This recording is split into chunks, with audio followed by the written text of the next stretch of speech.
What? Why are you shaking your head?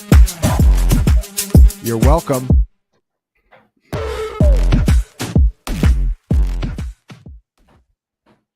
Yo, what is going on? Welcome back. Welcome in week 13, cashing points with my guy, CEO Scott Barrett, in here on a Black Friday, talking DFS, and of course, HiLow, aka Mark Garcia, playing a little sick this week. Guys, fun to be talking to you guys. Yeah, Chiefs have completely sold their souls for football, for wins. Patrick Mahomes is practicing black magic on the sidelines every single week. They did it again a couple hours ago. Unbelievable. Excited to kind of move on from Thanksgiving, Black Friday, talk main slate with you guys. Scott, man, what's going on? Good to be here. I'm excited for this. As you guys know, I do not celebrate Thanksgiving. I am firmly planted behind my computer screen, working on the Week 13 main slate. This is historically one of our most profitable slates of the year. Why is that? It's other fantasy football sites, other people, normies, we like to call them, are drinking, eating, having fun, spending time with family, but I don't have a life. And as such, I have an edge, which I will be gifting to you. And I think we're going to crush everyone this week. I feel good about this slate. Excited to pick your brain, HiLow's brain, chop it up, and make some money. Nice. Yeah, I feel like we always have a really, really strong edge on this slate as well. And I was talking to Chris this morning going through projections, and there was a number of spots where we feel like the field is just that, kind of sleeping this week between the four games that are preceding, obviously, the Sunday slate. Feel good about this week. Guys, let's jump right into it here. We'll get started with Chargers and Falcons. I think one of the most interesting games of the week, probably one of the main decision points of the week, Scott, is going to be Justin Herbert at 5,600 and what to do, how to build around him. Not only do we have 5,600 Justin Herbert, which looks nice, Darnell Mooney is 1K cheaper than he was the last time we saw him. He's fully healthy, got full practice in today. Scott, I'll kick it to you first, man. What do you think about Herbert this week? And he's going to be probably one of the 2 or 3 most highest owned quarterbacks on the slate, right? Yeah, this is a great matchup. Since week 8, the Falcons have just been getting destroyed. 32 fantasy points to Bo Nix, 21 to Derek Carr, 23 to mostly Cooper Rush, 27 to Baker Mayfield. Herbert's been smashing in recent weeks. He's running a lot more than we've ever expected from him, although that's kind of a big storyline this offseason. Justin Herbert, freak athlete, Josh Allen clone. You have an OC who has a great track record with mobile quarterbacks. And so he's doing that. Team is going way more pass heavy. Their PROE went from bottom 2 to top 7. And I guess we should expect all of this to continue with J.K. Dobbins still out. So I certainly get why he's uber chalky. I think he's your cash quarterback of the week on DraftKings. For tournaments, I think I'm just going to avoid him just because of that 21%. But if you read Advanced Matchups by Ryan Heath, he did a great job digging into that, explaining why it's actually not a good spot for Ladd McConkey. It's a reverse slot funnel. It's a perfectly unideal schematic matchup for him. And so if I were to play Herbert in tournaments, I think the way to go about that is to get creative. Don't play McConkey. I love McConkey in season long, but we're talking DFS here. He's going to be super chalky too. So get creative. Experiment with Will Dissly, great schematic matchup, or a Quentin Stonehands Johnson, or a Josh Palmer who ranked top 5 in XFP last week. So just getting unique, creative that way, I think is a little enticing. I love Will Dissly. I love that shout. 4K feels like a really, really nice price tag for him. Killing zone coverage. Falcons are playing a ton of zones. Love that shout. Can we play Johnston? HiLow, I'll throw it to you first. I mean, obviously the 2 egregious drops last week, but as Scott notes, it's like a perfect matchup.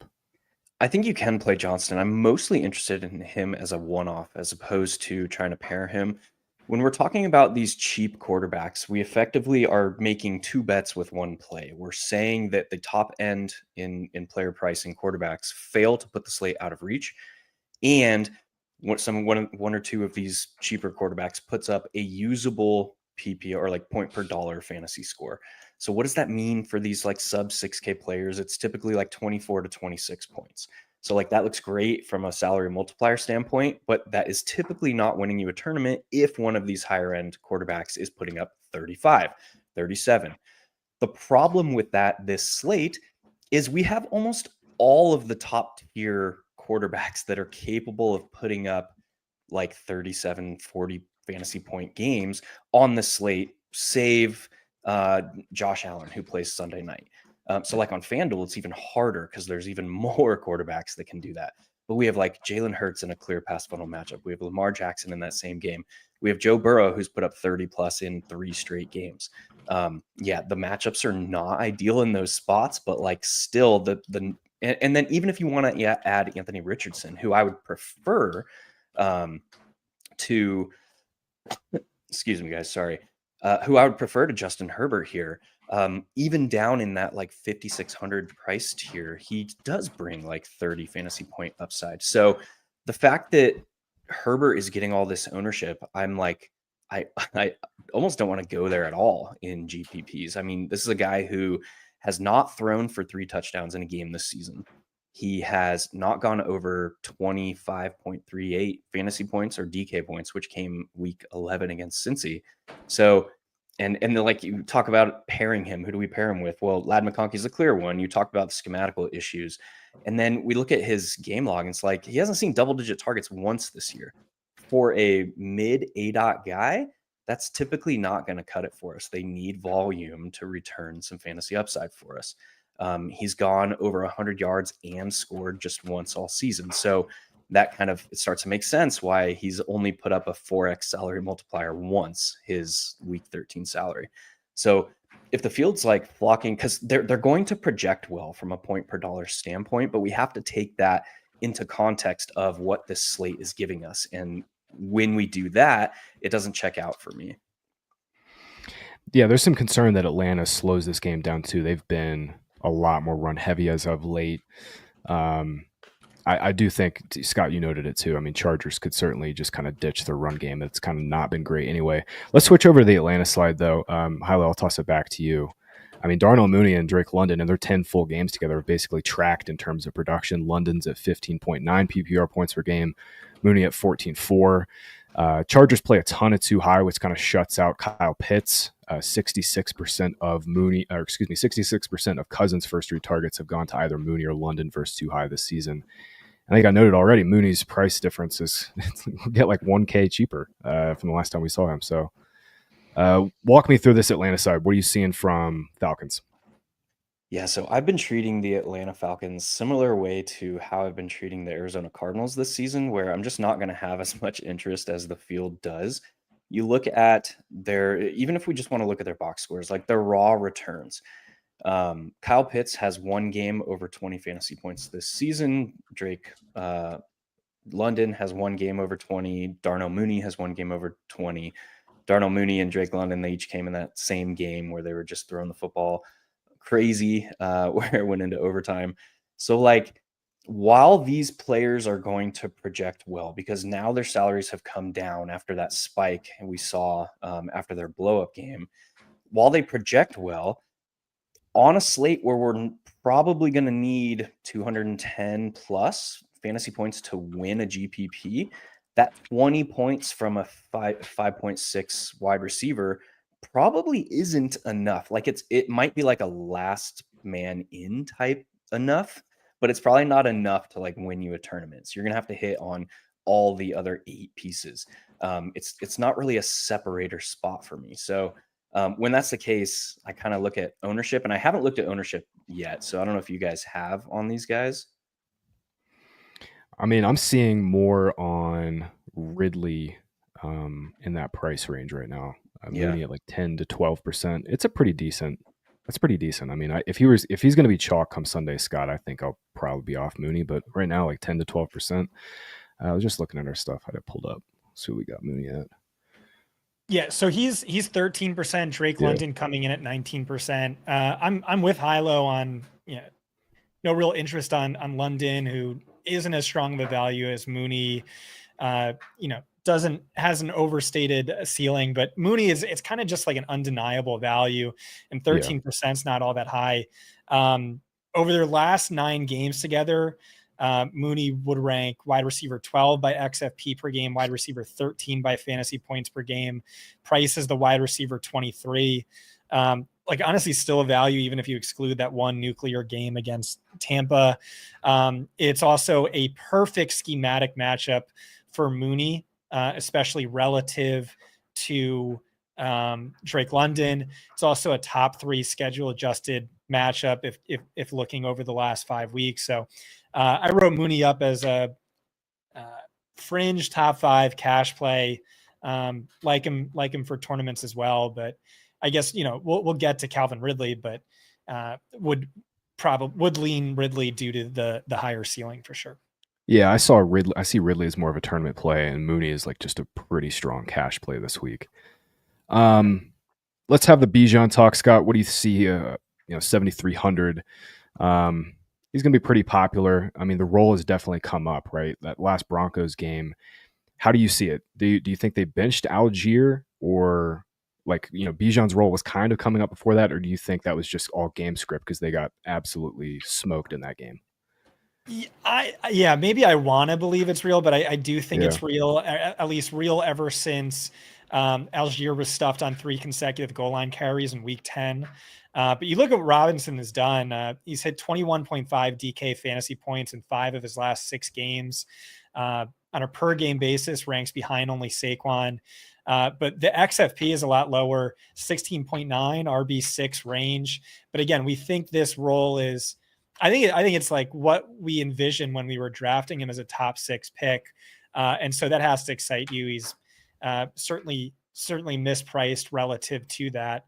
I wrote him as a top 3 cash play this week.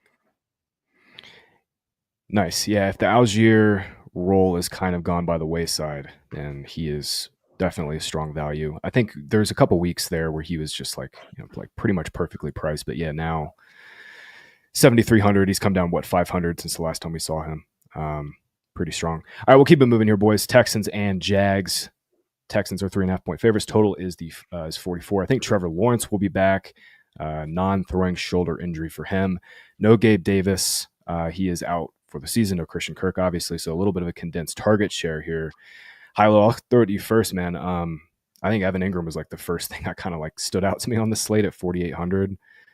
Feels like a misprice for him relative to what his role has been. No tight end has a higher target share since week 6 than Ingram. Walk me through this game, man. How do you see Texans Jags?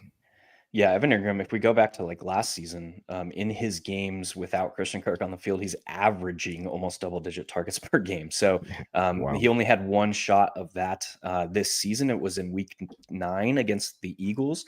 He saw 10 targets. And I should say without Christian Kirk and with Trevor Lawrence, only one game this season. But what kind of sticks out to me more than Evan Ingram, because we know that Evan Ingram has a low touchdown catch rate. We know that Trevor Lawrence has a really bad, sub 3.5% career touchdown rate. And we know that the tight ends are going to derive a lot of their value from that role in the red zone. What sticks out to me the most is the fact that the Texans are, you look at their top end metrics on defense and they're pretty solid across the board against the pass, but they've given up a league high 14 passing touchdowns outside the red zone. So outside of 20 yards this season. So to me, that screams a little Brian Thomas Jr. And he's actually the guy that I would go into this mid range over both Calvin Ridley and some of these other guys that we've talked about. So he kind of jumps out to me as a really, really pristine GPP play this week. Are you talking about BTJ? Yeah, BTJ. Yeah, I was just trying to go ahead. Go ahead. No, go ahead, Scott. Yeah, I was just trying to pull it up. We tweeted it out from the Fantasy Points data account, but I think the Texans are giving up the second most yards on busted coverage. So I wrote up Evan Ingram as the cash tight end play of the week. Crazy stat for you. He's either led or tied for the team lead in target share in every single game this year.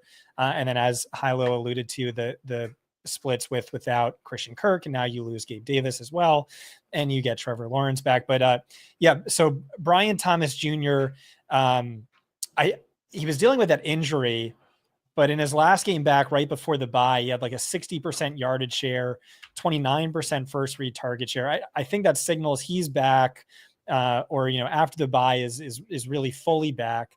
And so don't forget what he was doing before this injury. He ranked 7th among all wide receivers in fantasy points, 6th in fantasy points per route run. And again, now no Christian Kirk, no Gabe Davis, Trevor Lawrence is back.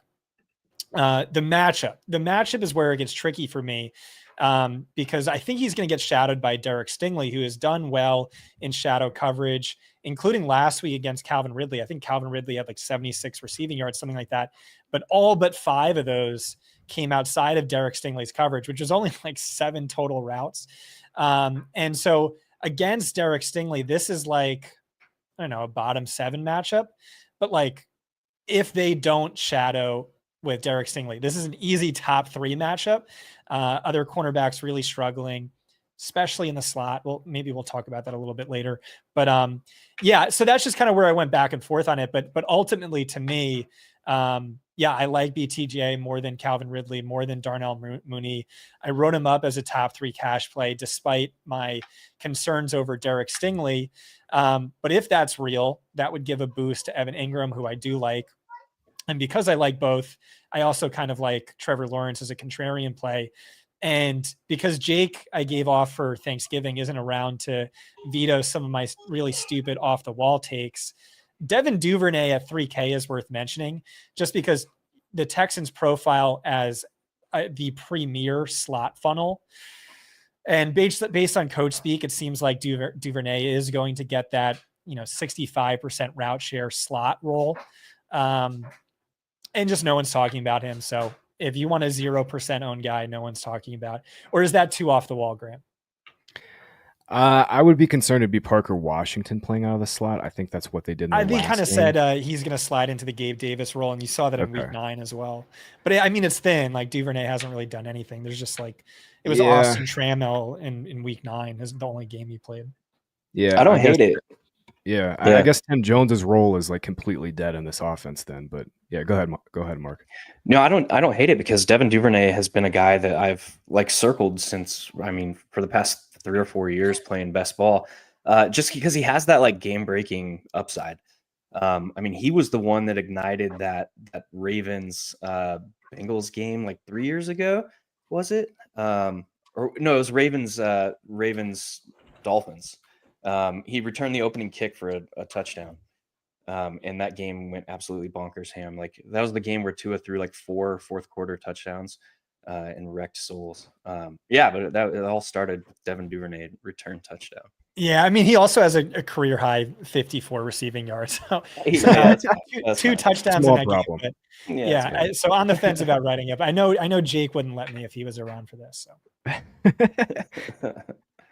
Jake's veto power is strong. Yeah, Parker Washington 55% slot in their last game, but that is interesting for Duvernay. Texans side, man, I think is just super simple. Nico is still probably too cheap. 7,900. Scott, throw it back to you. This is just like an amazing matchup. I was looking at this. Jags have obviously played a bunch of man this season, but at their one game against Texans back in week 4, they went super zone heavy. Didn't matter. Stroud still smashed like 345 yards. What do you think about Nico here in this spot and Joe Mixon at 8K here? Yeah, you know me, I love Nico. I've been saying he's Julio Jones reincarnated. You look at the numbers and it's obscene. He had a 33-yard touchdown and a 77-yard touchdown called back on penalties the last 2 weeks. If those counted, he'd be averaging 24.3 fantasy points per game, 124 yards per game. That's despite 2 games with under a 50% route share. So it's actually like you have to remove an extra game to really get the full impact of it. And it's like a record-breaking production. It's like you said, a man-heavy matchup. He gets a sizable boost, but it's a top 2 on paper matchup. And so just easy slate wrecking upside. How does he flop? It feels like the only way he flops is if Joe Mixon plus Texans defense breaks the slate. But I think there's a world where all three can hit. What really has me nervous about Nico, or just why I can't, fully flag plan him, is just AJ Brown keeping me up at night. Jamar Chase, a little bit of that as well. But you asked about Joe Mixon too. Just what he's doing is pretty crazy. He's hit 100 plus rushing yards and scored a touchdown in 6 of 8 full games this year. And the 2 games where he didn't hit that threshold, they were losses in bottom 6 matchups. What is this? A game Houston's favored by 5 points, and it's a Jaguars defense that's given up the second most schedule adjusted to running backs. I like him as the top pay up running back this week, outside of like a few sub 3% owned guys we can talk about later. But like him versus Kamara, I think I like him more than Kamara. But I want to hear your guys' thoughts on that. Yeah, I like almost anybody instead of Kamara at the top tier, to be honest. Yeah, I have no qualms with paying up for old Joe Mixon. It's hard for me to click him over somebody like Saquon Barkley, even in a matchup that is that's where it gets not tricky. good. Yeah, it's historically not good, but I mean, this dude is just crushing souls this year. Maybe that's the way to play it, is have a Joe Mixon plus AJ Brown and have a Saquon plus Nico. Yeah, I've been looking for ways to play both Nico and AJ Brown. I think that's probably how I'll attack I've it, done like that in too. single entry. Yeah. It's really easy with Chase Brown this week too. Do you like Nico more than Jamar? I do, unless Jamar is tied to Joe Burrow. I alluded to the fact that there's like 4 quarterbacks that can put up 30 plus in this week. Joe Burrow is definitely one of them. So yeah, I think they're all drawing like sub 5% ownership this week. Yeah, exactly. So if I'm playing Jamar Chase, it has to be paired with Joe Burrow. Otherwise, I'm probably not playing Jamar Chase like as a one-off. And then I like AJ Brown and Nico a little bit more. All right. Well, let me make the pitch for Jamar a little bit later when we get to that game. But yeah, please do. I am just trying to figure it out. But yeah, no, this is good. Helpful. Yeah. Can I just say before we move on, in the 6 games the Texans have won with Mixon, he's put up 29, 30, 29, 26, and 38. That's not bad. Pretty good. Bro, Pretty that's good. it's basically like Derrick Henry, prime Derrick Henry, and what he was doing in wins. Like, really freaking good. I think my favorite way to play Mixon this week is, you guys kind of sold me a little more on BTJ, is either Mixon with BTJ and or Ingram. Play a little mini. Scott, I hear you on Lawrence. He's 5,400. He's going to be like literally 1%, but this dude is like never had much of a ceiling. Yeah, it's kind of hard to get there with AR and even Herbert. I think Herbert's ceiling is. I mean, higher, I hear you. I do. Who's the world's biggest Trevor hater? You are, honestly, and I'm probably the second biggest. It's just Ingram popping as our top point per dollar tight end, BTJ top 3. So it kind of feels like that week where Burrow threw for 5 touchdowns, but nobody had Burrow, and everybody loved Higgins, everybody loved Chase, everybody loved Brown. I do hear you on that. All right, we'll keep it going here. Titans and Commanders. Commanders 6-point favorites. Total's 44.5. We saw Jaden Daniels back fully healthy last week. Hilo, it was great to see him out there scrambling, getting some design stuff as well. Average depth of target came up to 10 yards. That was the third highest of the year. I just have major concerns about this game environment. The Titans kind of showing up and pushing. But it is interesting. Brian Robinson is a little banged up. He did get back to full practice. They will not have Austin Eckler. Give me your thoughts here on Commanders Titans, Hilo. Yeah, so my issue here is also with the game environment. Part of the reason why I don't like Calvin Ridley is that the Washington Commanders have transformed into this almost exclusive run funnel defense. They are doing everything they can to take away the deep ball, to force teams to march the field against them. Because what do they want to do on offense? They kind of want to maintain drives. They want to win the time of possession battle. It kind of goes into their whole identity. So all of that. Now, did Noah Brown make it back to practice? I saw he popped yesterday. I didn't see their practice report today. I thought about that too. Let me double check it real quick. Yep, full practice off the injury report. Okay. Yeah, that was weird. He just like popped as a DNP with a knee injury. But if Yeah. he's good to go, like this offense is so easy to dissect.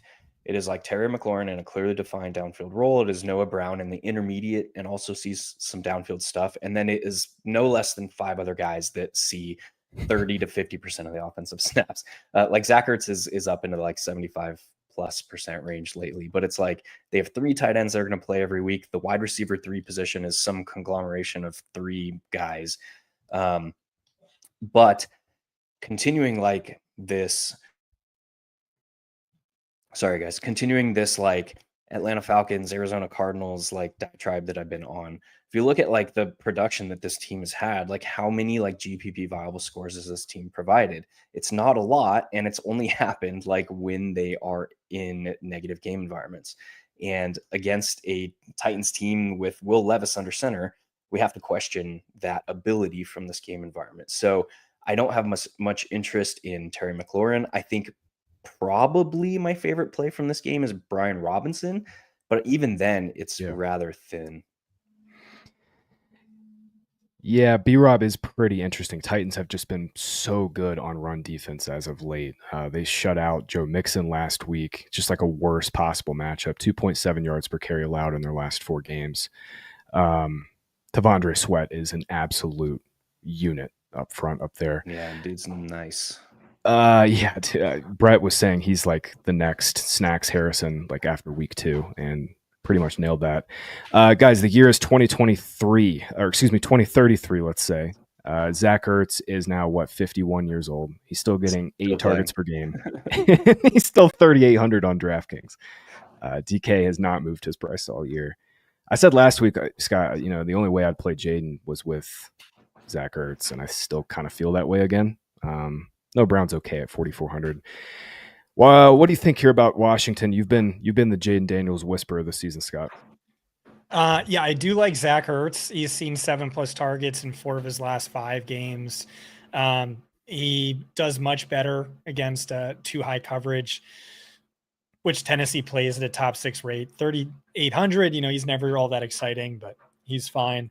Jaden Daniels, I feel like you always have to have in consideration. There's plenty of quarterbacks I like more, but if you take out, the game he suffered that rib injury, left early, the other game where he suffered a cut to his throwing hand that had to get super glued closed, then he's averaging like 22.3 fantasy points per game, which is right up there with a lot of the big dogs. And then you can kind of adjust that even further. You factor in the fact that rib injury has been plaguing him for a while.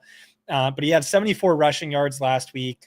Tennessee's been really vulnerable to quarterbacks on the ground. And, without Austin Eckler, with Brian Robinson banged up, maybe he's forced to play a little bit more hero ball, or is rushing touchdown upside climbs.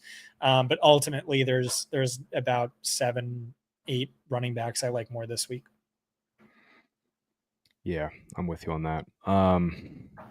Roll should be pretty good, though. He did get back to full practice. I was just looking at Washington's practice report, too. All right. I think that'll do it this game. Tony Pollard's just completely off my board now. Tyjae Spears is back. The roll has just not been good, as near as good when Tyjae plays. Cardinals, Vikings here in Minnesota, 3.5. Vikings getting 3.5. Total's 45 now.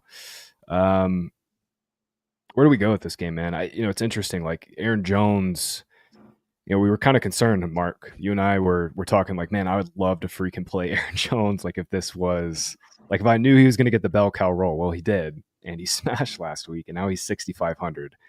I think he's pretty interesting at 6,500 here. Home favorites against Cardinals. He's going to be sub 10% owned, I think.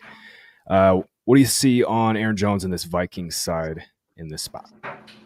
Yeah, even though he smashed last week, he saw his second highest snap rate. I'd have to double check that. That's off memory. I think it was his third highest. The routes came way up. Yeah, he was at like 58% route share last week, which is yeah. Awesome. So even through all that, he hasn't seen more than 5 targets since week 4. And he's gone over 100 yards on the ground just twice all season, and he's only scored 4 touchdowns all season. So typically what we're looking for in a running back play in DFS is like we want them to have a path to 100 yards and multiple scores on the ground, or enough pass game volume, because there's very few running backs left in the league that see a robust enough pass game role to offset the need for multiple touchdowns. We need them to have enough pass game volume to offset the need for one touchdown in full PPR scoring.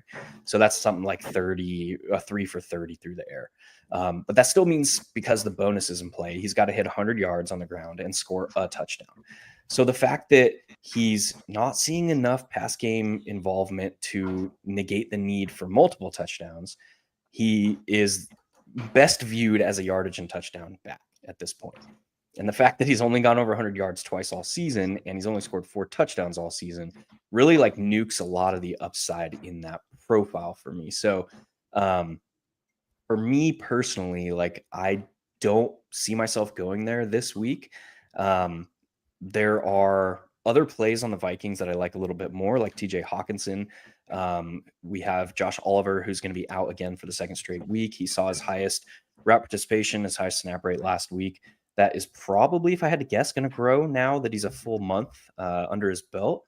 The schematic matchup is not ideal because the Cardinals are kind of an inside-out defense schematically, so that kind of clogs up the middle of the field where Hawkinson's going to be working. But I really like the Minnesota Vikings defense. Yet again, surprise, surprise. This defense has put up double-digit fantasy points in 8 of 11 games, and nobody wants to play them still. So I don't understand. Yeah, I mean, you kind of poured a little cold water on Aaron Jones, but I do like that quite a bit. Jones with Vikings defense. Kyler is terrible against the blitz. 31st among 33 quarterbacks in fantasy points per dropback when blitzed. When he's kept not blitzed, he's like 3rd or 4th best on his dropbacks in terms of efficiency.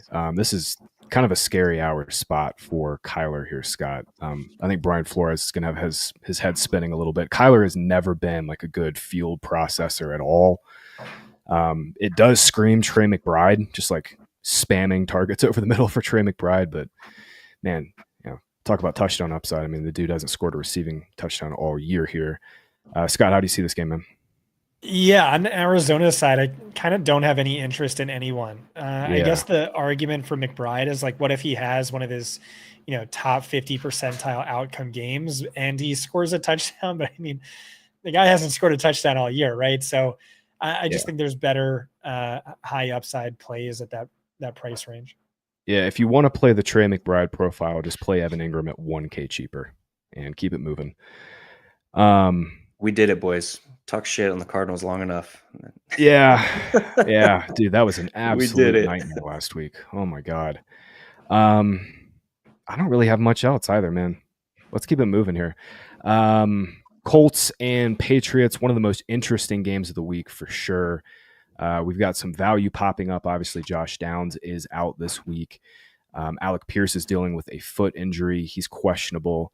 Ashton Doolin, their backup slot receiver to Josh Downs, is also out. So it's going to promote Adonai Mitchell to a full-time role. Hilo, I'll throw it to you first, man. I'm curious for your thoughts on Richardson. I know you're watching the games and going back and studying and stuff. Like, what did you think of AR last week? Because the start of that game was awesome, man. Like, he looked great, and then it really fell off.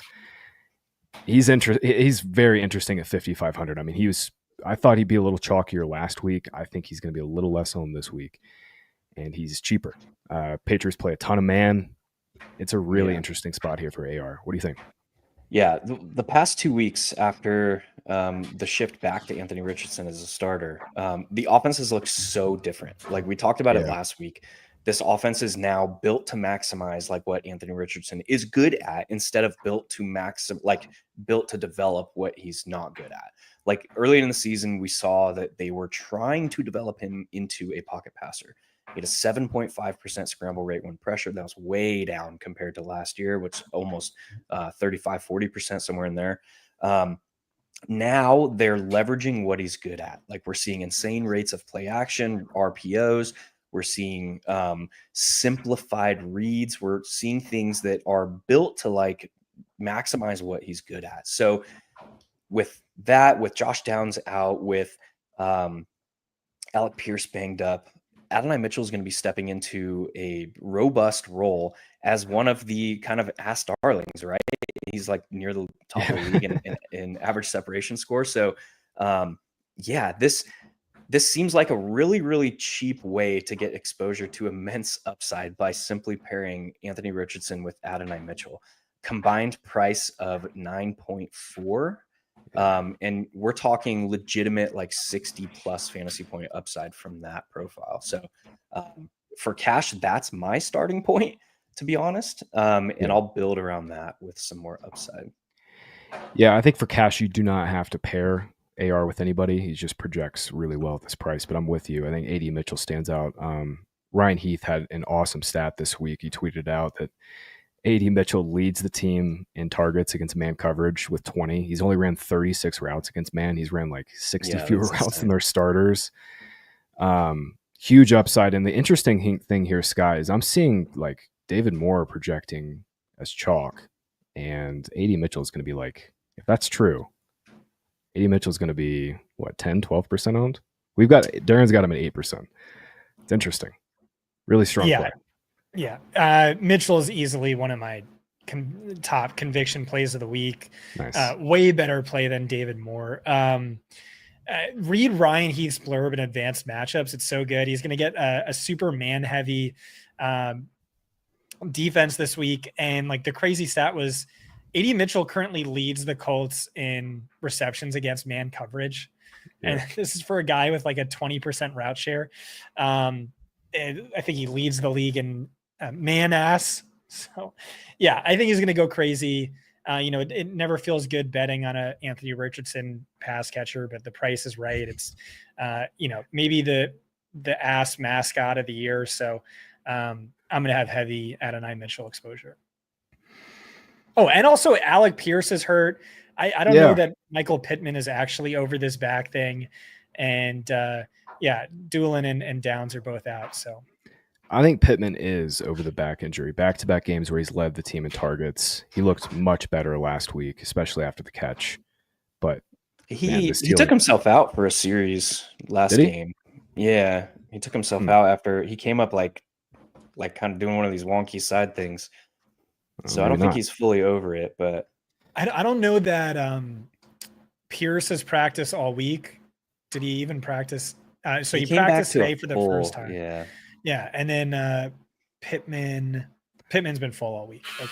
I'll be honest. I kind of want Pierce to play only because it's going to put Mitchell in the slot full time. And that's where we want him. Yeah, fair. That's what I'm thinking. All right, we got to stop talking about AD Mitchell, or he's not going to be like 8. No, we don't. No. Patriots side, man.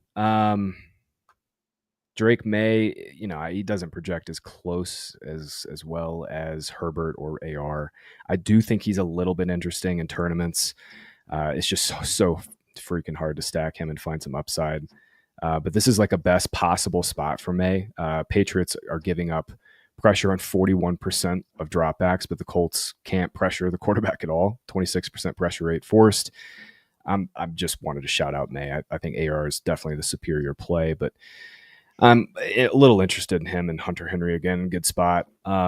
Scott, you got any interest in Patriots? Definitely do not have to bring any of these dudes back if you're stacking up AR, by the way. Yeah. Hunter Henry probably just kind of looks like the team's number one. He's had 8 or more targets in 4 of May's last 5 full games. It's a top 3 matchup on paper. Outside of that, it's thin. I struggle with the running backs. I ended up not writing them up, although I still have time before publish, but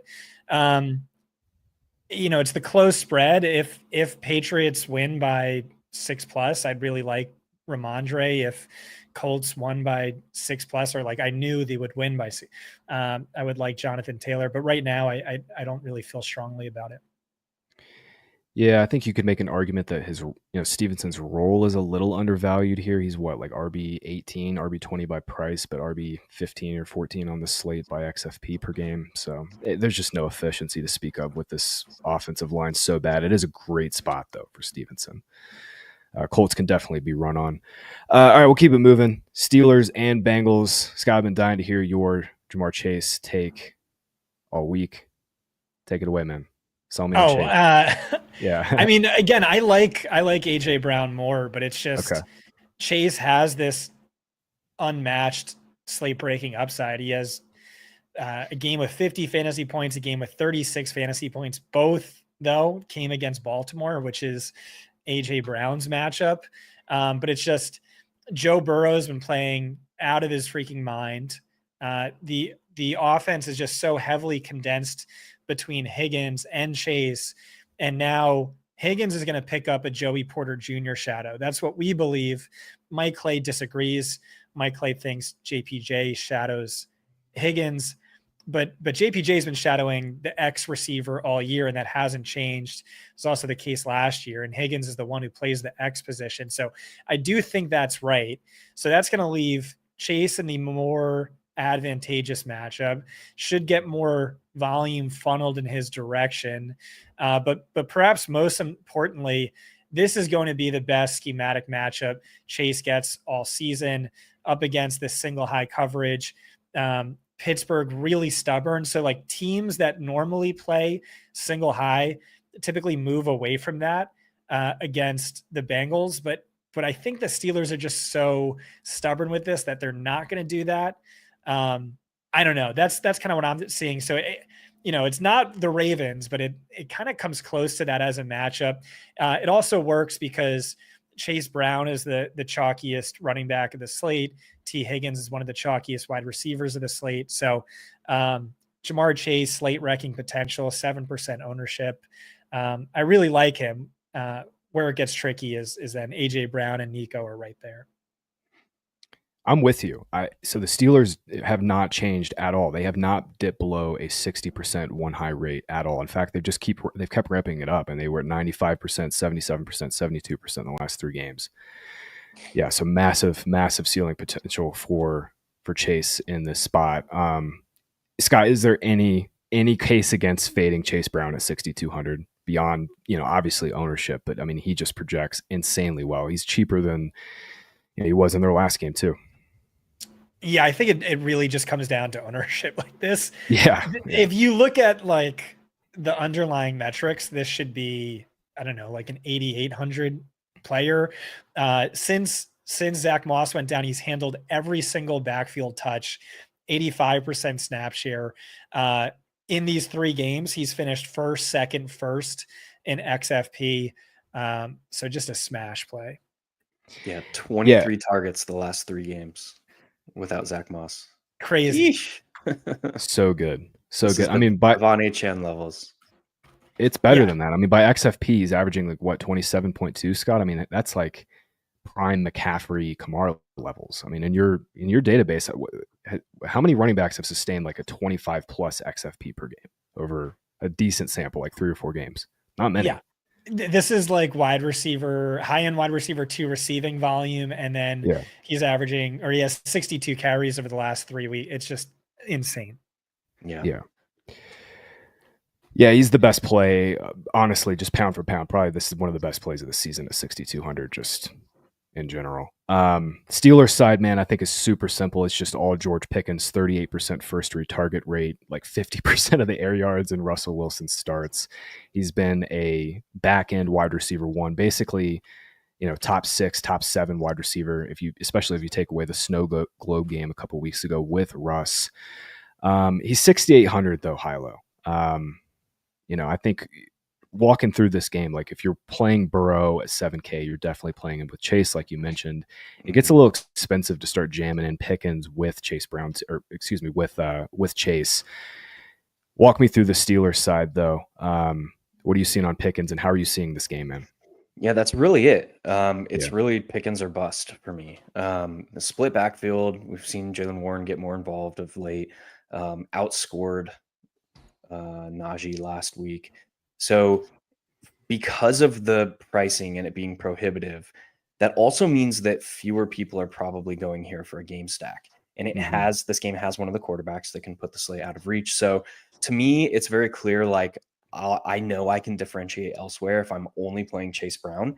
But if I want to, I know that we can jump into this game environment because I think it probably has more opportunities to explode than the field is probably going to give credit for. And it's very clear like where we want to go. We want to go for Jamar Chase for the per touch upside and for the kind of like the FU points, which is like no one is coming close.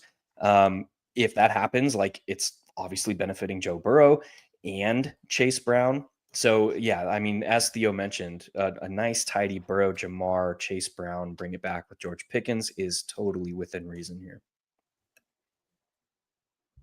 Nice. Yeah. Go ahead. By the way, so T Higgins projects as our top point per dollar value. That my argument for Chase, is kind of leverage off of that, but he's our number one cash wide receiver of the week, and like the argument's easy. Is just you look at what he's done in healthy games this year. Would be second only to Jamar Chase in fantasy points per game. He's top 3 in first read target share. Like by volume, he's the wide receiver one of that team. I do worry a little bit about that JPJ shadow, but really not a lot, just given the volume and production we've seen from Burrow. And yeah, Burrow, I don't know. Is Burrow your favorite tournament quarterback of the week, Hilo? It's hard to say favorite with all of them that can put the slate out of reach, like not garnering ownership. I think I just want to play all 4 of the guys that we've talked about. Okay. Nice. I think that'll cover it here for this game, boys. Let's get moving here to Seahawks and Jets. Game's been a pick 'em all week. 42 is the total. Kind of a tricky game here to suss out. Obviously, we've got some injuries. We're waiting on DK Metcalf. Did get back to full practice. Tyler Lockett's been dealing with this knee issue. Breece Hall popped up with a knee injury, but I think he should be completely fine. I think he got back to full practice here today. Scott, what are you seeing from Seahawks Jets, dude? Not much that excites me on the Jets side. Yeah. On Seattle side, it would have to be Geno Smith and Geno Smith stacks. I mean, the dude Seattle leads the league in passing yards per game. They're sort of a pass funnel offense. You dig into the matchup and it's really interesting. It's a little tricky. It's really interesting. But since week 7, Jets have given up 25 fantasy points to Russell Wilson, his best game of the year, 11.5 fantasy points to Drake May in just 1 quarter prior to injury. Then CJ Stroud flopped. Then it was 29 fantasy points to Kyler, his best game of the season, 29 fantasy points to Anthony Richardson, hit the best game of his career. And so you look at the schedule adjusted, they're giving up the most schedule adjusted to quarterbacks over the last 5 weeks, despite the second lowest PROE allowed. So like, I don't know. I should look up fantasy points per dropback, but I'm allowed. I'm sure it's off the charts. A lot of that is to quarterbacks on the ground. And you look at, the depth chart, you would think this is a tough defense. So I'm not really sure what to make of that. I think ultimately Geno Smith is the sort of guy who can get there just on volume alone. And that stack has upside with JSN just on an unreal tear over the last 3 weeks. I kind of want to hand this off to Hilo because I think I just have a blind spot for JSN where, coming out, I said he was Keenan Allen reincarnated. And then up until like 5 weeks ago, I felt really foolish for ever saying that. And now he might be back. He might be, but like, in the everything report, I'm still kind of nitpicky of his profile, some usage concerns. And I don't know if that's just me being scared to fully buy back in or not. So Hilo, you tell me. Dude, I'm kind of in the same vein as you. I'm having a really hard time diagnosing like because we kind of know what JSN is, right? We were jaded after his rookie season, like, oh my God, they're not using him downfield. Everything's within the first 5 yards of the line of scrimmage. And then to start the season this year, it was like a maddening, like, I don't know, it was kind of not to the extent of what it was last year, but it was kind of like we were not seeing him use downfield. Like we want to see these like upside inducing routes out of the slot, these like vertical seams, these slant and goes, these crossers with layered routes. So like he's just has to burn his man coverage and then he's gone. We weren't seeing those to start the year. And then DK Metcalf's injury happened. And then he's been kind of not necessarily, I don't think he's fully back over the last 2 weeks since he came back. And that's really where JSN's role in this offense has really taken off. We saw it in week 9 without DK Metcalf, JSN, that 13 target, 180 yard, 2 touchdown game. Then he backs it up against the 49ers, puts up 10 for 110. And then he comes out against Arizona, puts up 7 for 77 or 6 for 77 and 1. So watching the tape on this team, like, I think his role has changed a little bit. And if the field is going to be slow to react to that, like, now is the time to jump on. That said, this is probably not the best schematical matchup against the Jets. And the Jets team is just, they're still playing really, really good, like, in your face defense. They're going to press him. They're going to do some things that are going to make his life a little uncomfortable. So I don't know if I'll be on him this week, but I think it is notable that I think his role in this offense has grown. Yeah, I'll be honest. I think JSN is one of my favorite plays on this slate at 6,300. Last 5 weeks, only Jamar Chase has more PPR points per game than JSN. He's getting like the kind of Chris Godwin spam targets role. Like, yeah, sure, he doesn't get a super high HiLow, but like when you're getting 3, 4, 5 design targets per game, like that just really boosts your floor. And he's only 6,300. He's still too cheap, man. It feels like when we were jamming Godwin early in the year, he was at around this price, 6K, and it was like we were just kind of saying the same things every single week. Yeah, Metcalf is not healthy. Went back and rewatched that game. He is not exploding in the way he typically does. Now he's dealing with the shoulder injury. Tyler Lockett's dust. Like, I think JSN's one of my favorite plays on the slate. Also, the Jets are kind of I wouldn't say a slot funnel. They're just really good outside with Gardner and DJ Reed. Josh Downs, similar profile, really good separator in the middle, 5 for 84 and 1 in week 11. I think JSN keeps heating up, man. I feel pretty good about that. Beyond that, man, I'm kind of with you on Jets side, Scott. I don't have a whole lot. I just think they're all kind of the right-ish price, and I don't really want to play any of them with Aaron Rodgers. HiLow, do you have any other thoughts beyond that? No, not really. What about Kenneth Walker? I feel like I don't I'm have any sleeping strong on him lean too. here. I feel like I'm sleeping on him too. The upside is really good with him. Just that feeling, and that's it. Yeah, I don't know. He hasn't, like, he started the season off when he came back from injury. He saw 2 consecutive games of 8 targets, and then after that, it's really fallen off. I feel like he's just running bad though. He got 5 last week, right? 6 targets last week. I mean, I looked at this earlier. I mean, only Kamara, Hall, CMC, HN, and Bijan have more targets per game than Walker. I mean, it's pretty strong, and he's 7K. I feel like I'm sleeping on him a little bit. It's stuck in my head. Scott Brett said on the matchup point show that the Jets fixed their run defense, and by the numbers, they definitely have. Last 2 games, they've been really good against 2 very good running teams, Cardinals and Colts. So that's kind of stuck in my head a little bit. He could keep running bad, but I feel like he's a little interesting for sure. All right, we'll keep it going. Afternoon slate. We've got 3 games, and I think this is the game of the week here. Rams and Saints. Rams are 2.5 point favorites going into New Orleans. Total is 49.5. It is the highest on the slate. I'm glad we're kind of in lockstep. We talked about it a second ago about Alvin Kamara. He is going to be one of the most popular plays on the slate. HiLow. Walk me through your thoughts on Kamara, Saints in this game. Yeah, it's like the curse and the blessing of Taysom Hill. And we got like, we got like a little bit of confirmation bias from the new coaching staff this week. Like the people that were waiting to hear or waiting to see, like, is Taysom's role in this offense going to be nuked with the change at coach? We're kind of left in the dust after last week. He's just so involved in this offense, particularly in the red zone. We look at like Alvin Kamara, like this guy has scored 7 touchdowns on the season. He hasn't scored in the last 6 games. So like, well, hold on. Yeah, the last 5 games he hasn't scored. And like what happened in that time frame? Like Taysom Hill came back after being injured like week 2, was it? I forget. I'll have to go check that. Yeah, it was a mid-season ribs chest thing. I think it was like he came back week 8 or week 7, week 8. Yeah. And then got re-hurt in week 4 and then came back in week 8. Yeah. Yeah. So like, I don't know, man. Taysom is just so involved in this offense, particularly in the red zone. So you're getting what you like, and Alvin Kamara can get there in multiple different ways, which makes him like good from a fantasy perspective. Like he scored 30.5 DK points without scoring a touchdown 3 weeks ago.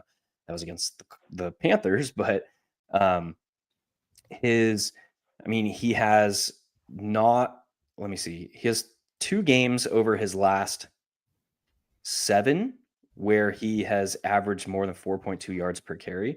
We know he's advanced for running back age. So his yards per carry, we expect them to come down as the season wears on. He's seen all these touches this season. So I'm fine if the field is going to make him like the highest owned running back on the slate.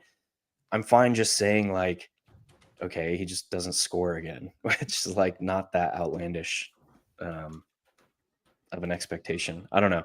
I just think there's better upside plays from this higher end. We covered Saquon, we covered Joe Mixon, and then there's all these guys that are kind of priced down where you can spend that salary at some of these like high end wide receivers and probably come out better.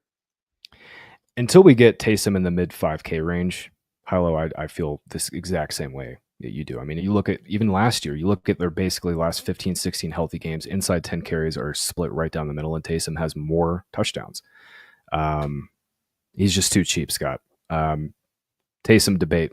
What are you thinking this week with Taysom? So I love and hate Taysom Hill. Taysom Hill is probably my favorite player in the NFL right now. It's either him or George Kittle. But he breaks my brain as a fantasy analyst because it's so hard to kind of like conceptualize this role and what it's worth. But if you just look at over his last 5 games, he scored 14, 6, 16, would have been 23 if not for one play called back, and then 47 fantasy points out of nowhere. Easily ranks as the tight end 2 by fantasy points per game over this stretch. He just played on a season high 55% of the team snaps, up from 40%. This is massive because this player ranks top 5 among all players at all positions in fantasy points per snap. And now you have Clint Kubiak saying we are quote unquote ready for Taysom to play every play of the game. I don't think that's going to happen, but like theoretically, if it did, that would produce an expectation of about like 33 fantasy points per game. Ultimately, really, really great tight end value, tremendous upside, leverage on Kamara, and to Hilo's credit, like if they're talking about this big snap share bump for Taysom, at least some of that has to come at Alvin Kamara's expense. So yeah, Kamara pops as like a top 3 cash value. I think you can play him in cash, but doesn't strike fear into my heart for tournaments. I'm fine with fading him. Do really like Taysom. And then there's one other play from this game we have to talk about. Seems weird you have to talk about him when he's averaging 2.5 targets per game. Yeah, you got you got to talk about MVS. So last 2 weeks, he's averaging 22.8 DraftKings fantasy points per game on 3.5 targets per game. Doesn't feel at all sustainable, but he's 4,500. He's basically Rashid Shaheed light. This is the one thing MVS does well. This is the one thing Derek Carr does well. And the matchup is perfect for it. Rams are a top reverse slot funnel. They are really susceptible deep. They play single high coverage at a top 5 rate, which since the start of last season, MVS averages 230% more yards per route run against single high. Ultimately, he's 3% owned, and he's, if I were an MME bro, I'd have like, 9%, or I don't know, maybe more, just because I kind of like the game stack component, which we'll discuss a little bit more. But yeah, you got to talk about MVS a little bit.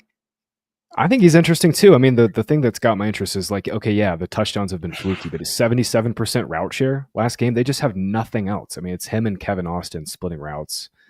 They're playing a ton of 12 personnel, which is great for Taysom, but I mean, he's their number 1 wide receiver. And actually, I like stupid take, but he might have more touchdown upside than Kamara. right? Because like, how did the Saints score touchdowns? It's either like a big explosive play, Yeah. or it's like it feels like a Taysom Hill goal line carry. Although Kamara has had some work inside the 10 lately. Yeah. I mean, just the long touchdown appeal is insane. And I like Stafford stacks. I like Stafford doubles, and MVS fits real nice in those. Hilo, what are your thoughts, man? Yeah, Break I mean, the tie on the MVS thing. Is he in play or is it fishy? if there were a spot for MVS to land to maximize what he is, the only thing he's good at on the field, like he landed in it. Yeah. Really a better fit than prime Mahomes and prime Rodgers? I For- guess it is. Yes, this schematic fit. Yeah, finally he's playing with a good quarterback. Am I right? Hashtag. Well, earn look, that. Carr might be the best deep ball thrower in the game. At least like the stats back that up last 4 years. Yeah. Yeah. No, I mean, like for Rashid Shaheed to go down and then MVS to be released after the Bills traded for Amari Cooper, and then for him to land in New Orleans was just like the perfect storm to get him where he needed to be, I think. So I don't think it's that outlandish to play MVS this week. I think you can play as a one-off. I think you can play him in game stacks. I think it's totally fine. I prefer AD Mitchell. But if you want to pull this like stars and scrubs roster with like AD Mitchell and MVS, I'm not opposed to it this week. Yeah, nice. Let's walk through this Rams side, Mark. Nakua, Cup. They don't project as like amazing values, but it's just so condensed, and it is such a great spot here. Any interest in Cup, Nakua, Stafford stacks in this spot? Yeah, I'm more interested in just saying like one of these guys. Sorry, y'all. I'm more interested in saying like one of these guys goes off as opposed to stacking them both up, because there's one caveat to that. Sorry, we'll get there in a roundabout way. Cooper Kupp and Puka Nacua, because the offense is so concentrated, they're only going to, or even though the offense is so concentrated, they're only going to both hit in a game if they are being pushed. And why is that? Because the Rams would prefer not to be airing the ball around the yard. So the path to them getting there is probably like getting there together is probably something like a long touchdown in the first quarter or on the first possession from MVS, or like Taysom Hill scoring 2 touchdowns early. If that happens, then we might see like the Rams playing from behind. And we know that they are one of the most like pliable and malleable team in the league, where they will adjust quicker than other teams. And that's kind of Sean McVay's calling card. We know that, like, look at his entire coaching tree, like Kyle Shanahan, Sean McVay, Matt LaFleur, Mike McDaniel. These coaches are some of the best in the league at adjustments. They're not typically coming into a game looking to run the score up and then, hey, we'll just like sit on a lead. They're typically like, the first 2 drives, we're going to assess. We'll make our adjustments, and we're really freaking good at doing that. So if we're going to see Sean McVay like really open up the offense through the air, it's probably coming through like lightning striking. That's why I like MVS a little bit more, and I think he's a key component to like a game stack in this spot. Otherwise, we could see Kyron Williams just have a 25 carry game here. So I prefer, like in a vacuum, picking between the two, and I think they're both viable, as in Cooper Kupp and Puka Nacua. Prefer Puka Nacua because he's the clear alpha wide receiver 1 on this team. That said, like Cooper Kupp has a robust red zone role. But I think they're both viable in the right situation. I prefer Puka in a vacuum if you're hunting for one-offs, but I think they can both be played together smartly. Yeah, Nakua is definitely the one-off. By first read target share, only Malik Neighbors has a higher first read target share. Nakua's at 40%, and they're 4 full games this season. Neighbors is at like 42%. But yeah, Kupp has probably the best touchdown equity among receivers in the league, I think, right now. I mean, they just designed so much stuff for him. Scott, you got any other thoughts on Rams?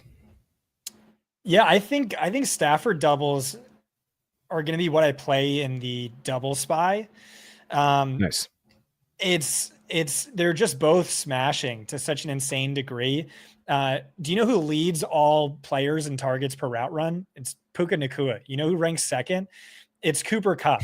And so since they returned, like that's insane right there, just like how highly condensed this offense is. Over the last 5 weeks, they both rank top 5 in XFP per game. I'm with you. I think Nakua's the wide receiver one, but Cooper Kupp is scoring the touchdowns. And Stafford over this stretch, he leads all quarterbacks in yards, ranks second in passing touchdowns, 20.4 fantasy points per game. It just feels so safe. And this is a stack that's won me, that helped me take down the red zone last year. So I like it. It just feels like safe, but with a lot of upside as well. Rams have either the second highest or the third highest implied point total, less than a full point behind the Ravens for the slate high. And yeah, maybe it's Kyron who ruins me, but they've leaned weirdly very pass heavy inside the 10 since these guys got back. Kyron's kind of struggled. He's not really involved in the passing game. So I don't know. I think that's what I'm going to do in my higher dollar, smaller field tournaments. Nice. Yeah, I'm with you on that. I'm glad we're lockstep on Stafford. 26 implied total is really strong for the Rams on the road here too. Saints coming out of the bye. Feels good for Stafford. He's going to be fractions of what Herbert is in terms of ownership, and I think AR will be higher owned as well. All right, I think we covered this game here well enough here, guys. Let's go to Carolina and Tampa Bay. Bucks on the road getting 6 points, 46.5 is the total. Interesting game from a few different angles. Mark, I'll throw it to you first. Nope. Yeah, what's that? Scott, go ahead. He's not there. Yeah. Oh, my bad. I wasn't looking. Scott, I'll throw it to you first then. Yeah. Mike Evans, 6,700. Did not get the full-time route share last week. Nice little price dip for him. But I think this backfield is where we should start here. 5,800 for Bucky Irving. Rashad White's 5,300 in the best possible matchup against Carolina as 6-point favorites. Walk me through what you're seeing from Bucks here, dude. So HiLo and I have sort of been dancing around it. These quarterbacks that we like. Again, I said I like Stafford for my high dollar small field. Love Joe Burrow. Baker Mayfield might be my favorite. But you asked me specifically about the running back. So Chris Weck's projections love Bucky Irving this week.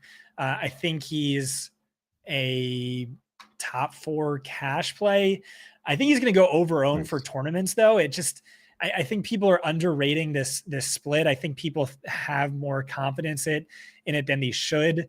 Irving hasn't had a backfield XFP share over 55% all year. It was just 46% last week. It's also possible Sean Tucker's benching, as a goal line guy was only temporary. He comes back and fills that role. It's also a backfield or Baker Mayfield had, like, heading into last week, 26 passing touchdowns to only 6 rushing touchdowns. And so I don't know. I want to hear HiLo's thoughts, but it feels like he's going to be a little overowned. There's a little too much confidence in that. I mean, it's the nuts matchup. So, like, even if it is a split, he could still smash. But yeah, to me, it's Baker. I just talked about the Rams total. Well, the Buccaneers are right there, second highest, only 0.5 behind Baltimore. Mayfield averages just 0.5 DraftKings fantasy points per game behind the QB2 of the slate. He's priced as the QB5, only 200 more than CJ Stroud, 1,100 less than the QB2 by salary. He's hit 27 DraftKings fantasy points in 5 games this year, most of any quarterback. He's done that with Mike Evans failing to clear a 60% snap share in each of his last 5 games. And now he's back. You look at what he did last week. He was on pace for 460 yards in just the first half. But, it wasn't that competitive. It was a blowout. Maybe this is more competitive. It's certainly like a top 3 matchup on paper. And we've seen, over these last 5 weeks and across the full season, it's like, well, maybe the Panthers don't show up, but the quarterbacks get there anyway.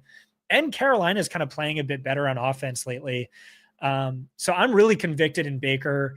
I also like Mike Evans a lot. I think he's right up there as one of the top plays He looked fully back last week. He got pulled in the blowout, but 3.78 yards per route run. It's a perfect schematic matchup for him. It's a very favorable on paper matchup.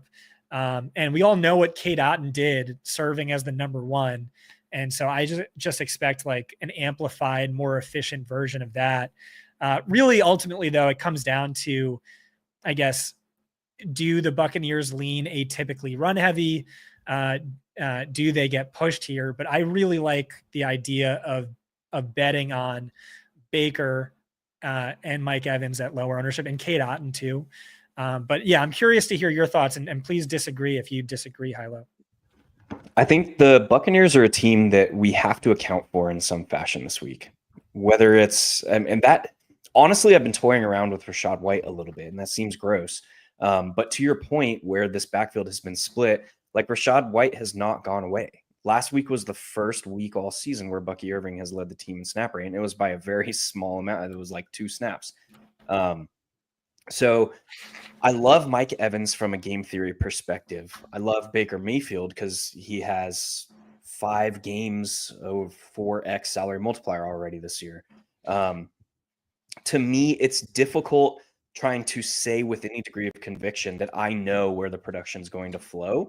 I just know that this offense is probably one that we need to account for against the Panthers. I'm okay taking shots on Bucky Irving because I know that I can like differentiate elsewhere. In the same sense, like I'm heavily considering Rachaad White.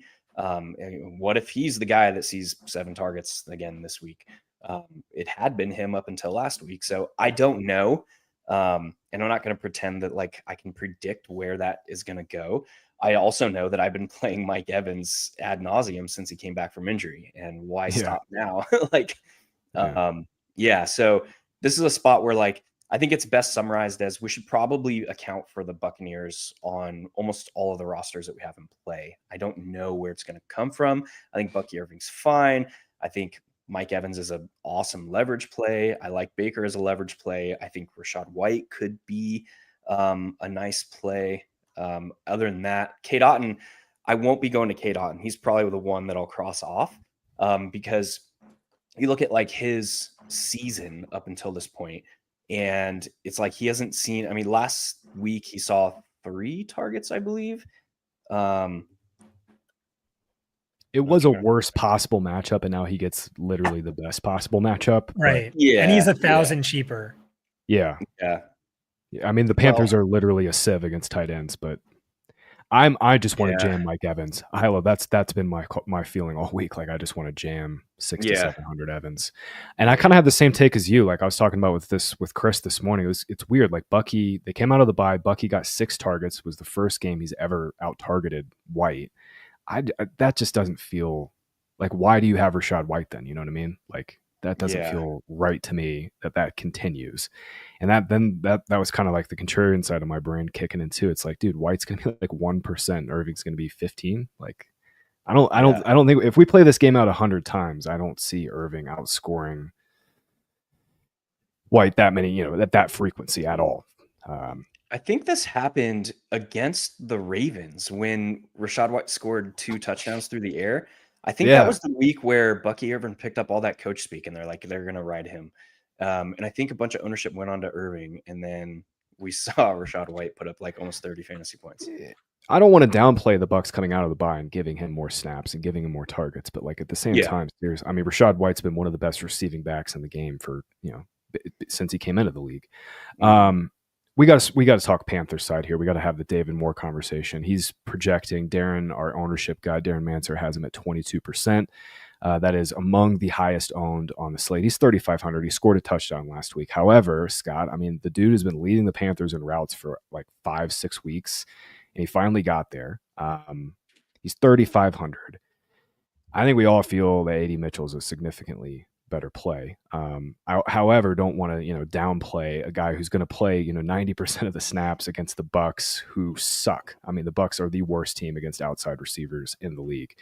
I don't know. Help me out here, man. What do you see from Panther side? Yeah, David Moore averaged 0.9 yards per route run heading into that game. I think he had 2 double-digit fantasy point games since 2019. And he's chalked, just because, finally had a good game.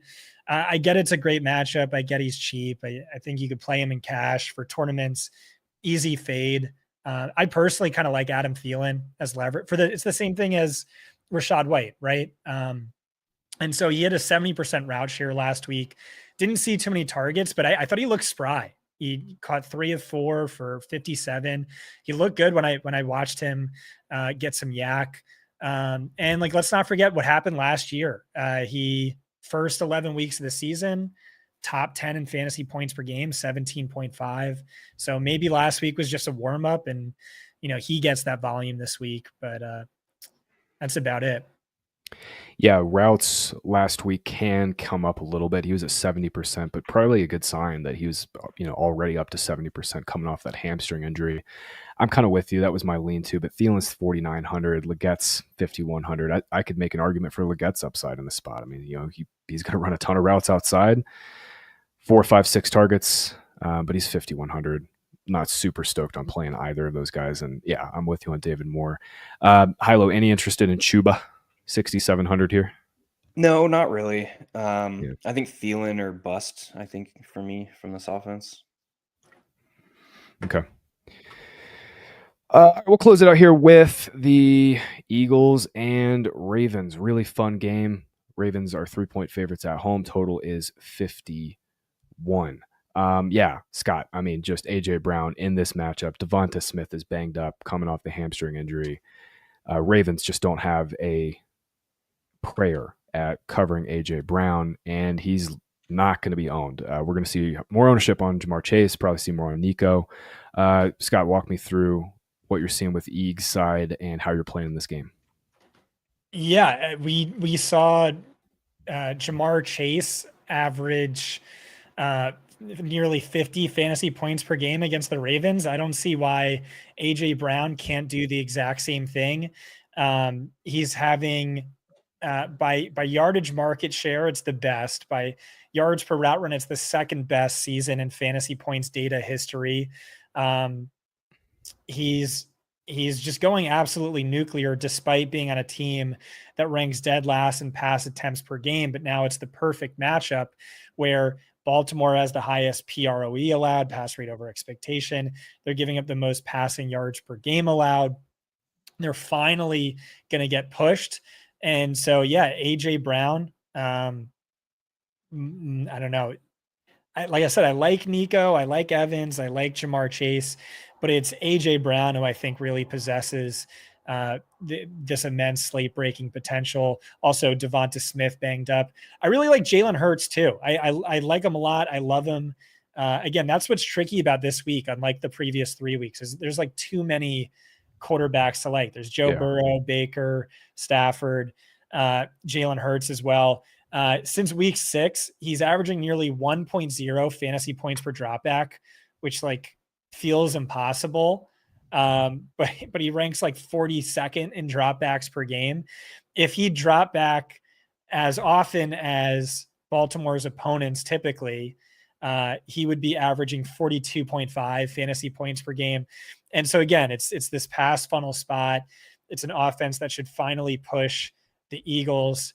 The dude is averaging 1.5 rushing touchdowns per game over his last 7. And so, yeah, I love A.J. Brown. I love it's just tricky to fit, but Jalen Hurts plus A.J. Brown plus Zay Flowers. And then if A.J. Brown, if there's a planet where A.J. Brown doesn't hit, you have to like Saquon Barkley, who has hit 36 DraftKings fantasy points in 50% of his games. That is so crazy. All other running backs combined for only 4 such games this year. He's done it in 50%. And so he's 8,500. Why isn't he 11,100, which is what Christian McCaffrey was at the end of last year? And he's only 4% owned. I know it's a terrible matchup, but yeah, a lot of upside, a lot of excitement from this game.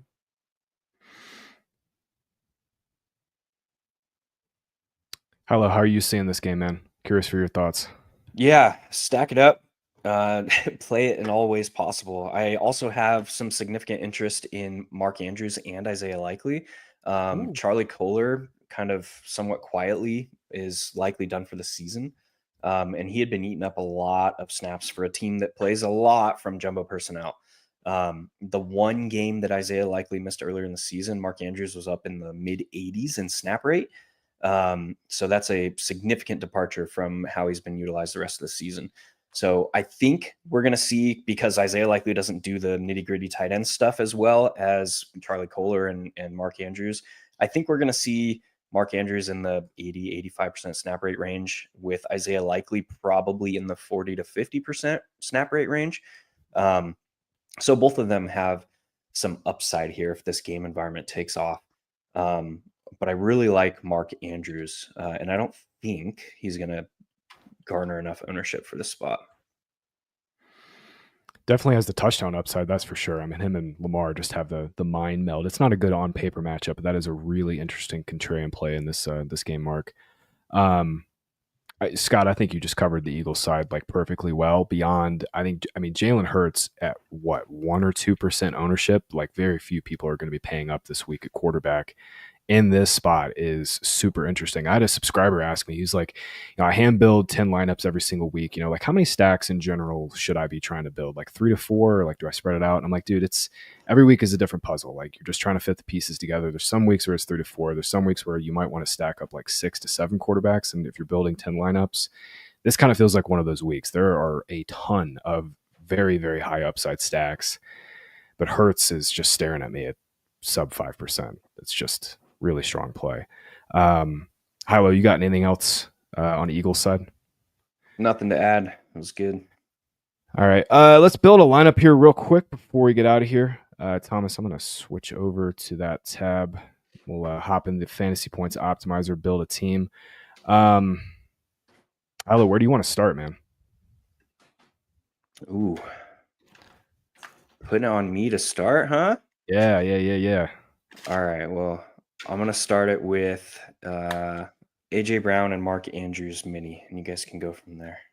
Okay, cool. Let me lock this on. All right, we'll go with an AJ. Oops, let's go. AJ Brown and Andrews mini. Like it. I think if we're playing AJ Brown, Scott, we probably should be playing Jalen Hurts. Well, I was gonna say, let's do so what Hilo said earlier is the same thing I'm trying to experiment with, is trying to find a way to get multiples of the expensive wide receivers. Yeah. So let's have some fun with it. Let's do a Adonai plus a Rich team. Okay. Oh, I was just clicking I was clicking optimize on this. This is looking nice right here. All right.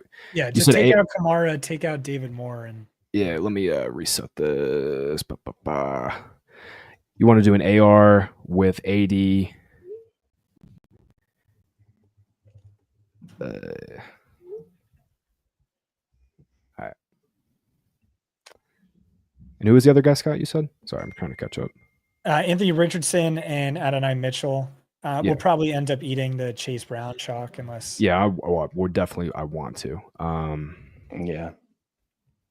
Definitely should. From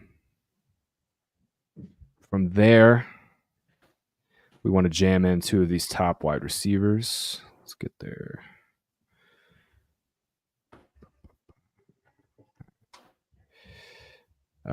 Yeah, we love Nakua. Damn.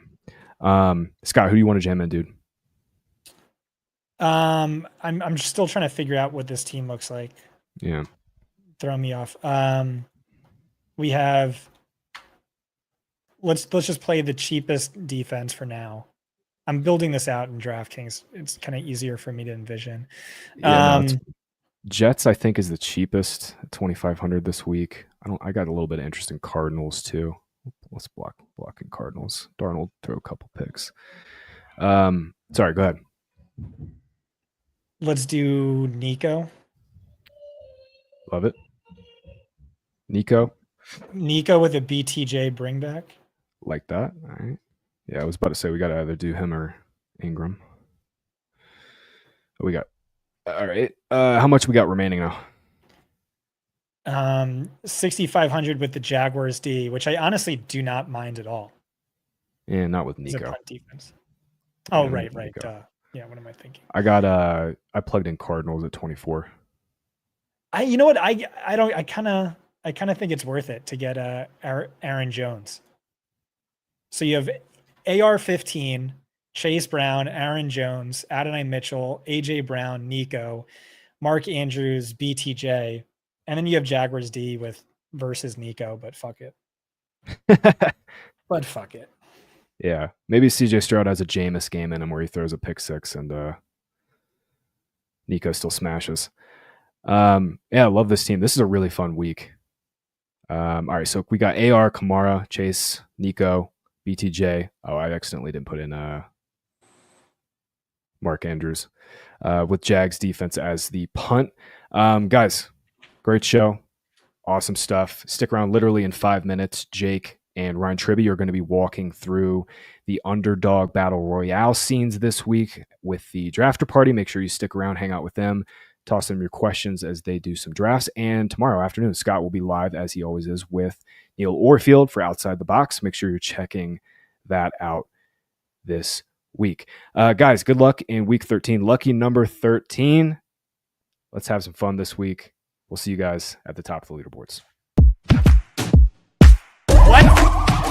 What? Why are you shaking your head? You're welcome.